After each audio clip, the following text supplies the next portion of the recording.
여러분, 우리가 은혜를 받았으면 이 은혜를 지켜내야 될 줄로 믿습니다. 그리고 받은 바 은혜대로 살아야 될 줄로 믿습니다. 그래야 여러분 이것이 내 것이 되는 거죠. 그리고 그 은혜 가운데 우리가 머물게 되는 것입니다. 이 은혜를 경험하게 되기를 주님의 이름으로 축복합니다. 그럼 어떻게 이 은혜를 유지할 수 있느냐, 은혜대로 살아낼 수 있느냐라는 거죠.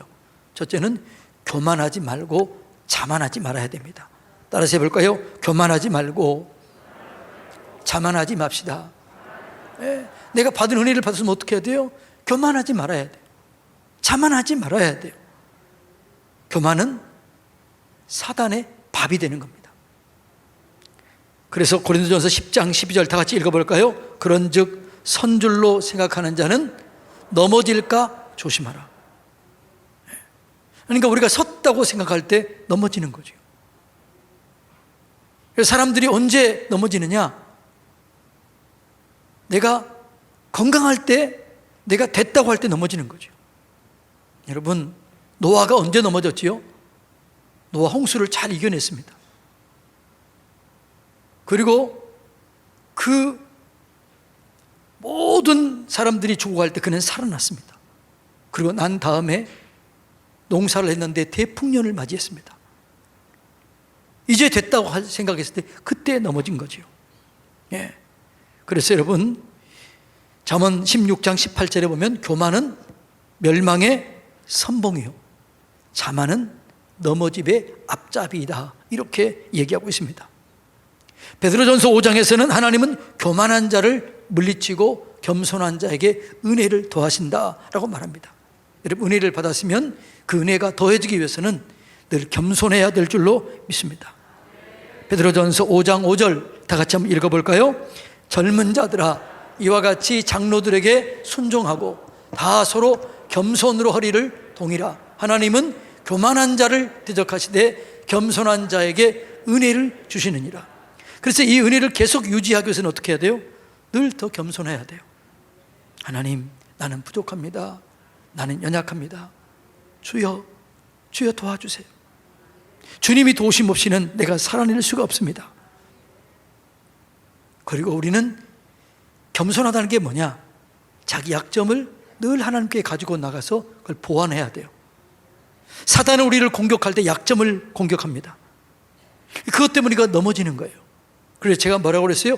역이용하라 그랬습니다. 내가 늘 넘어지는 게 내 약점이에요. 그럼 그것을 보완하라는 거죠. 아, 내게 이게 약점이구나, 내게 이게 부족함이구나. 하나님, 내가 이것 때문에 늘 넘어집니다. 주님 도와주세요. 그리고 약점을 보완하면 여러분, 그리고 하나님의 은혜를 경험하게 되고 은혜 가운데서 여러분은 날마다 더 큰 승리를 이루어가게 될 줄로 믿습니다. 많은 은혜 받았던 사람들, 또 능력 있게 사역했던 목사님들이 다 넘어지는 경우들이 많아요. 그 공통점이 뭘까요? 교만인 거죠. 교만하다가 무너진 거예요. 교만하다가 넘어지는 거죠. 은혜를 유지하기 위해서는 늘 겸손으로 옷을 입으시기를 주님의 이름으로 축복합니다. 두 번째로 은혜를 유지하기 위해서는 말씀과 기도 생활을 끊임없이 이어가야 돼요. 우리의 삶은 말씀과 기도로 세워지는 거죠. 그러니까 우리의 거룩은 말씀과 기도로만 거룩하게 되는 것입니다. 디모데전서 4장 5절 6절 다 같이 읽어볼까요? 하나님의 말씀과 기도로 거룩하여 짐이라. 내가 이것으로 형제를 깨우치면 그리스도 예수의 좋은 일꾼이 되어 믿음의 말씀과 내가 따르는 좋은 교훈으로 양육을 받으리라. 말씀과 기도를 따르면 좋은 양육을 받아서 예수님을 닮아가고 날마다 은혜 가운데 머무는 자가 될 줄로 믿습니다. 말씀은 능력의 씨앗이에요. 근데 이 씨앗으로 있을 때는 능력이 없어요. 근데 이 씨가 싹이 나야 돼요. 꽃이 피어야 돼요. 열매가 맺혀야 돼요. 이 씨를 싹트게 하는 게 그게 습도예요. 그러니까 그냥 씨만 있으면 안 돼요. 정확한 습도, 땅이 필요한 것처럼 이 습도처럼 하는 게 뭐냐? 이게 기도입니다. 말씀을 싹 트이게 하는 것, 말씀을 자라나게 하는 것, 이게 기도예요. 그래서 우리가 말씀과 기도는 늘 우리의 삶 속에 중요한 삶의 원리가 되는 거죠. 기독교의 영성을 뭐라고 그랬죠? 알 및 순처의 영이라고 그랬습니다. 하나님 말씀을 알아야 돼요. 그리고 이것을 믿어야 돼요. 그리고 기도를 통해서 순종해야 될 줄로 믿습니다. 그러면 영광을 경험하게 되는 거죠. 30배, 60배, 100배, 1000배로 그렇게 세워지는 그걸 체험하게 돼요. 알고 믿고 순종해야 체험하게 되는 거죠. 그리고 그 체험을 통해서 하나님께 영광을 돌리게 될 줄로 믿습니다. 그러니까 우리의 삶의 변화는 말씀을 통해서 우리가 교훈을 받는 거죠. 늘 말씀을 가까이 해야 내 자신을 살펴볼 수가 있게 되는 거죠. 자, 디모데전서 3장 16절로 17절 다 같이 읽습니다. 모든 성경은 하나님의 감동으로 된 것으로 교훈과 책망과 바르게 함과 의로 교육하게 유익하다는 거죠. 뭐가요? 말씀이 교훈하고 책망하고 바르게 하고 유익하게 한다는 거죠. 그래서 어떻게 해요? 하나님의 사람으로 온전하게 하며 선한 일을 행할 능력을 갖추게 하는 거예요. 갖추게 하지만 능력 있는 삶은 기도를 통해서 살게 될 줄로 믿습니다. 말씀은 우리의 삶을 갖추게 해요. 기도를 통해서 이 능력을 삶을 살게 하는 거죠. 자, 또 말씀은 우리를 수술하게 합니다. 우리를 드러나게 합니다. 자, 히브리서 4장 12절로 13절 다 같이 한번 읽습니다. 하나님의 말씀은 살아있고 활력이 있어 좌우에 날선 어떤 검보다 예리하여 혼과 영과 및 관절과 골수를 찔러 쪼개는 거죠. 수술하는 거죠. 자, 그리고 어떻게 합니까? 하나님 말씀, 그 다음에 지으신 것이 하나도 그 앞에 나타나지 않음이 없고 우리의 결산을 받으실 이의 눈앞에 만물이 벌거벗은 것 같이 드러나는지라. 말씀을 읽으면요, 내 부족함이 드러나요. 내 연약함이 드러나요. 내 죄가 드러나요. 그리고 그 말씀으로 수술을 받게 되는 거죠. 그 말씀으로 내가 변화를 받게 되는 겁니다. 여러분, 그래서 여러분, 우리가 이 말씀과 기도를 통해서 우리가 하나님을 더 깊이 알아가게 되고 또 말씀을 통해서 우리의 문제를 알게 되고 기도를 통해서 살아낼 수 있는 힘을 갖추게 될 줄로 믿습니다.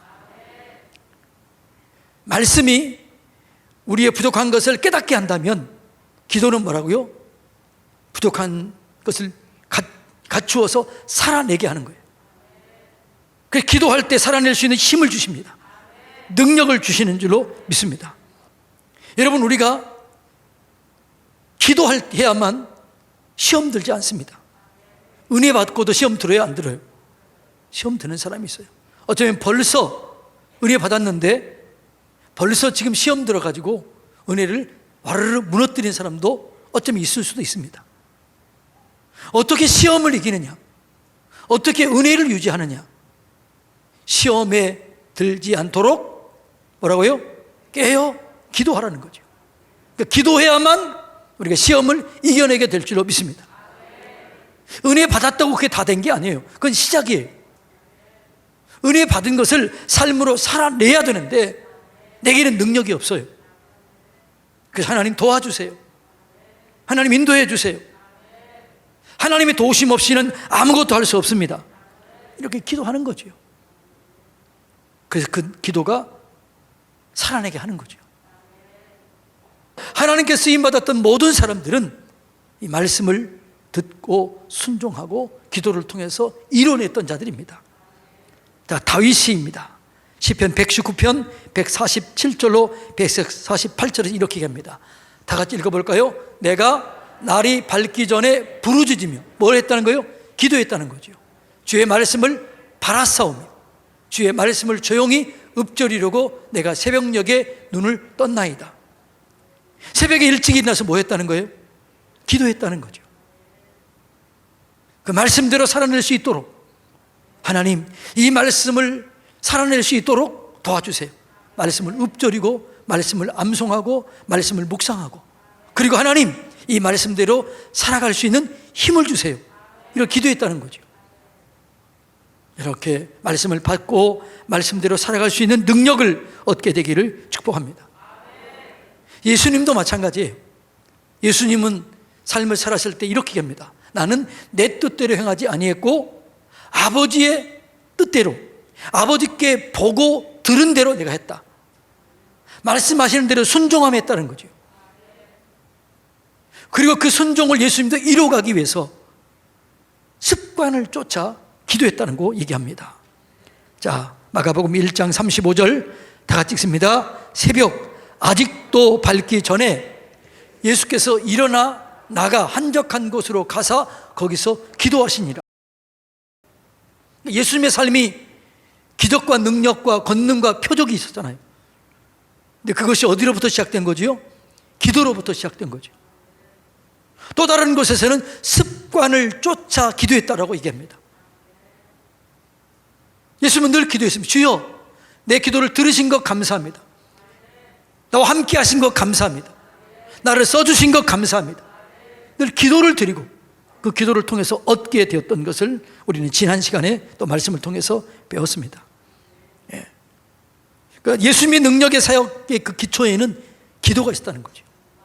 마가복음 9장에 보면은 예수님이 변화산에서 내려왔는데 그 밑에는 제자들이 바리새인들과 논쟁하고 있는 거죠. 귀신 들린 아들을 데려왔는데 제자들이 고치지를 못해요. 그래서 예수님께서 내려와서 그 귀신을 꾸짖어서 명령해서 쫓아냅니다. 그런데 제자들이 와서 그래요. 예수님, 왜 우리가 이겼을 때는 귀신이 떠나가지 않았습니까? 왜 우리에게는 그런 능력이 나타나지 않았습니까? 그래서 예수님이 뭐라고 그래요? 기도 외에는 이런 종류가 나갈 수 없다. 기도 외에는 이런 능력이 생겨날 수가 없다. 기도하라, 이렇게 한 거죠. 여러분, 실제로 기도해 보세요. 하루에 작정하고 1시간, 2시간, 3시간 기도해 보면요, 기도가 쌓여지게 되면은요, 어떤 마음이 드냐 그러면 모든 것이 할 수 있다라는 믿음이 생겨요. 내 기도를 반드시 하나님이 들어주신다라고는 확신이 생겨요. 그래서 두려움이 없어지는 거죠. 염려가 사라지는 거죠. 그래서 이겨내게 될 줄로 믿습니다. 그게 쌓여야 되는 거예요. 쌓여요. 이런 은혜를 경험하게 되기를 주님의 이름으로 축복합니다. 그 다음에 은혜를 유지하기 위해서는 늘 예배 시간을 귀중하게 여기고 공예배를 귀중하게 여기고 잘 참석해야 될 줄로 믿습니다. 히브리서 10장 24, 25절 다 같이 읽습니다. 서로 돌아보아 사랑과 선행을 격려하며 모이기를 피하는 어떤 사람들의 습관과 같이 하지 말고 오직 권하여 그날이 가까움을 볼수록 더욱 그리하자. 뭘 더욱 그리하자는 거죠? 모이기를 힘쓰라는 거죠. 여러분, 옛날에 우리 학교 다닐 때는 구공탄이라는 게 있었어요. 구공탄이 아니고 뭐죠? 그거 이 조그만 요런 조개탄. 조개탄이 많이 부으면 어떻게 너무 따뜻하지요. 그런데 한 개 끊어놓으면 어떻게 돼요? 예?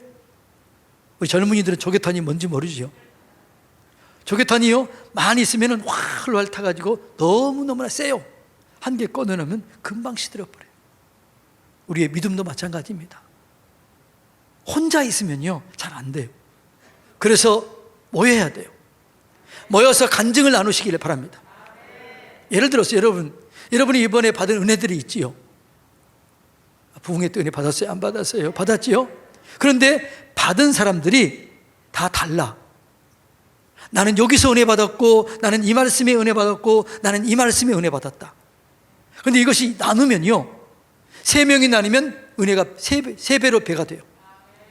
10명이 나누면 은혜가 10배로 배가 돼요. 왜요? 은혜 받은 게 다 다르기 때문에. 내게 주신 말씀이 다 달라요. 그것 맞아. 그런 또 은혜가 있었지. 아주 그렇구나. 그렇지. 그러면서 점점 은혜가 확장되는 거죠. 더 유지가 되는 거죠. 그래서 여러분 함께 모여서 여러분 은혜를 나누고 함께 여러분 간증하시기 바랍니다. 그럴 때 우리의 은혜가 더 커지게 되고 유지되게 될 줄로 믿습니다. 근데 요즘에 많은 분들이요, 설교를 여러분 은혜 받기 위해서 그냥 이렇게 나오긴 나오는데 나를 위해서 나오는 거죠. 여러분, 예배는 나를 위해서 한 게 아니라 주님을 위해서 오는 거예요. 그래서 여러분, 주님을 위해서 찬송을 부르고 주님을 위해서 말씀을 듣고 주님을 위해서 기도할 때 그때 기도 응답이 되는 거죠. 그러니까 예배 시간에 여러분 은혜 받기로 나오는 것도 중요하지만 하나님께 영광 돌리러 나오시기 바랍니다. 하나님께 영광을 돌리면 은혜는 내려오게 돼 있어요. 그래서 예배를 귀중하게 여기는 자에게는 항상 은혜가 넘쳐나게 되는 것입니다. 저는요, 참 감사한 게 한 가지 있어요. 그게 뭐냐 그러면, 저는 어떤 분들이 말씀을 전해도 거의 은혜를 받아요. 부흥회 때 귀한 강사님을 통해서만 은혜 받은 게 아니라 우리 부교육자들이 설교할 때도 은혜 받게 되고, 성도님들이 간증할 때도 은혜 받게 되고, 찬송 부를 때도 은혜 받게 되고, 기도할 때도 은혜 받게 되는 거죠. 왜요? 내가 지금 주님 앞에 있다. 주님이 이 기도를 받으시고 이 찬송을 받으시고 주님이 지금 내게 말씀하시는 게 뭔가를 깨닫게 되면요, 언제나 은혜 받아요. 그래서 모든 집회에 감사함으로 참여하시기를 주님의 이름으로 축복합니다. 그 다음에 여러분, 믿음의 사람들과 좋은 영적 교제를 나누어야 될 줄로 믿습니다. 교제권을 잘 여러분 관리해야 돼요. 내가 누구 말을 듣고 있느냐, 내 옆에 누가 있느냐가 굉장히 중요합니다. 시편 1편 1절 다 같이 읽습니다. 복 있는 사람은 악인들의 꾀를 따르지 아니하며 죄인들의 길에 서지 아니하며 오만한 자들의 자리에 앉지 아니하고. 이 말은 무슨 말? 악인들, 죄인들, 오만한 자들, 이런 사람들과 섞이지 말라는 거죠. 이런 사람들과 어울리지 말라는 거죠. 성경은 이렇게 얘기합니다. 철이, 다 같이 한번 읽어볼까요? 잠언 27장 17절 다 같이 읽습니다. 철을 날카롭게 하는 것 같이 사람이 그의 친구의 얼굴을 빛나게 하느니라. 그러니까 누구의 영향을 받는다는 거죠? 친구의 영향을 받는다는 거죠. 저는 참 감사한 게 제 옆에 누가 많다고요? 좋은 친구들이 많습니다. 유승대 목사님도 좋은 친구예요. 이번에 목요일 날 우리 교회 또 말씀을 전했던 그분도 좋은 친구예요. 내 옆에 좋은 친구가 있어요. 어떤 친구는 말씀을 깊이 연구하는 친구가 있습니다. 또 기도를 열심히 하는 친구가 있습니다. 성도들을 정말 사랑하는 친구들이 있습니다. 그걸 보면 이런 생각이 드는 거죠. 아, 나도 말씀을 더 깊이 묵상해야지, 더 열심히 기도해야지, 더 열심히 사랑해야지, 이런 마음이 드는 거예요. 여러분, 그래서 이 교제권을 잘 관리하시기를 주님의 이름으로 축복합니다. 그 다음에 은혜를 유지하기 위해서는 언어 생활을 잘해야 돼요. 말에는 세 가지 능력이 있다고 그랬습니다. 각인력이 있어요. 마음에 새겨지는 거죠. 견인력이 있어요. 끌어당기는 거죠. 성취력이 있어요. 말하는 대로 될 줄로 믿습니다. 그래서 말이 너무 중요한 거죠. 그래서 우리나라의 말이 뭐라고요? 말이 씨가 된다는 거죠. 그래서 다윗은 뭐라고 그러냐 그러면, 하나님, 내 입술에 파수꾼을 세워주세요. 예수님의 동생 야고보는 뭐라고 그래요? 하나님, 내 혀에 재갈을 먹여주세요. 재갈을 매게 해주세요. 이사야 선지자는 뭐라고 그래요? 주여, 내 입술로 범죄하지 않도록 제단의 숯불로 나를 지져주세요. 그러니까 제 언어 생활을 바르게 하기 위해서 노력했다는 거죠.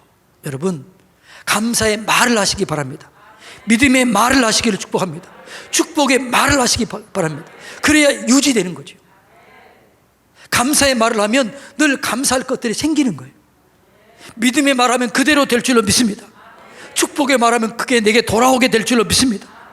그러니까 은혜를 유지하기 위해서는 늘 이 언어 생활이 중요해요. 그 다음에 여러분, 은혜를 유지하기 위해서는 잘 활용해야 될 줄로 믿습니다. 활용하지 않으면 안 되는 거예요. 사라져 버리는 거죠. 받은 은혜를 잘 사용하시기를 바랍니다. 사단은 우리가 은혜 받을 때 빼앗으려고 합니다. 하나님의 법칙은요, 있는 자에게 더 부어주는 거죠. 그래서 은혜 위에 은혜이다. 복에 복을 더하신다. 달란트 비유가 그렇잖아요. 5달란트 받은 자는 더 열심히 노력해서 5달란트를 더 남겼습니다. 1달란트 받은 자는 이거를 숨겨놓고 그냥 그대로 가지고 있었습니다. 하나님이 뭐라고 그래요? 악하고 게으른 종아, 이 사람을 흑암 속에 집어넣어라. 그리고 빼앗아서 10달란트 가진 자에게 주어라. 그래서 뭐라고 그래요? 무릇 있는 자는 받아 더 넉넉하게 되고 없는 자는 있는 것마저 빼앗기게 되리라 라고 얘기합니다. 여러분, 기도하는 자에게 기도의 능력이 더 부어집니다. 말씀을 사모하는 자에게 말씀의 은혜가 더 부어집니다. 감사하는 자에게 감사의 은혜가 더 부어지게 돼 있습니다. 왜요? 하나님의 원리가 그렇기 때문에. 그래서 받은 은혜를 잘 활용하시고 그걸 유지하시기를 주님의 이름으로 축복합니다. 마지막으로 성령의 이끌림을 받아야 돼요. 우리는 연약해요. 우리 힘으로 잘 안 돼요. 그래서 스가랴서 4장 6절 한번 읽어볼까요? 다 같이 읽습니다. 시작. 그가 내게 대답하여 이르되 여호와께서 스룹바벨에게 하신 말씀이 이러하니라. 만군의 여호와께서 말씀하시되 이는 힘으로 되지 아니하며 능으로 되지 아니하고 오직 나의 영이 뭐예요? 성령으로 되는 거죠. 성령이 임하게 되면 되어지는 거죠. 되어지는 역사가 일어나게 되는 겁니다. 오직 성령이 너희에게 임하시면 너희가 권능을 받고 예루살렘과 온 유대와 사마리아와 땅끝까지 이르러 내 증인이 되어지는 거예요. 되어지는 은혜가 있어야 될 줄로 믿습니다. 성령이 임하게 되면 믿어지게 돼요. 믿어지는 거예요. 용서하게 돼요. 사랑하게 돼요. 죄를 이기게 돼요. 깨닫게 돼요. 알게 돼요. 순종하게 되는 거예요. 그러니까 내 힘으로 안 되고 성령이 역사하면 되는 거예요. 말씀을 가까이 하고 기도하면 성령이 임해요. 그러면 되어지는 삶을 살게 될 줄로 믿습니다. 그러니까 늘 성령 안에 거하게 되면 은혜가 유지되는 거죠. 그리고 내 힘으로 안 됐는데 이기는 거죠. 에스겔서 47장에 보면 성전 밑에서부터 물이 흘러나옵니다. 그리고 측량해 보니 점점 물이 높아지는데 발목에 오다가 무릎에서 허리로, 허리에서 내 키를 넘습니다. 헤엄을 쳐야 돼요. 이게 뭐냐? 성령의 은혜를 상징해요. 그리고 이 성령의 은혜가 큰 강을 이루며 흘러갑니다. 고기가 살아납니다. 갯벌이 살아납니다. 근데 그 강만 살아난 게 아니라 강 주변에 있는 나무도 살아나서 열매가 맺게 되고 영광을 경험하게 된다라고 말합니다.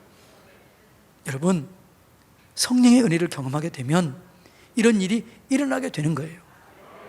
자, 우리가 지난 부흥회 때 큰 은혜를 받았습니다. 그런데 이걸 이제는 유지해야 될 줄로 믿습니다. 이어가야 될 줄로 믿습니다. 내 삶으로 연결해야 될 줄로 믿습니다. 겸손하게 말씀을 받고 기도하고 열심히 예배에 참석하고 그리고 축복의 말, 믿음의 말을 하고 성령의 도우심을 받아서 받은 은혜가 계속해서 이어지게 되기를 주님의 이름으로 축복합니다.